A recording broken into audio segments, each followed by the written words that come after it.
On olemas üks mõte, mis võib sind igas olukorras aidata. See mõte on lihtne. Mul on hea, kindel, turvaline olla. Ma olen hoitud ja kaitstud. Ma lasen sel tundele oma kehasse tulla. Ja nüüd lihtsalt tunne seda oma kehas. Kui sa seda endale mitu korda päevas kordad, siis ta hakkab tööle. See muutub harjumuseks ja varsti märkad, et see tunne on kogu aeg siin. Et sul ongi igas olukorras turvaline ja hea olla.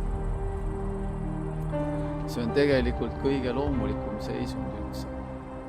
Ja just sellest seisundist saad sa hakata tegema paremaid valikuid enda elus.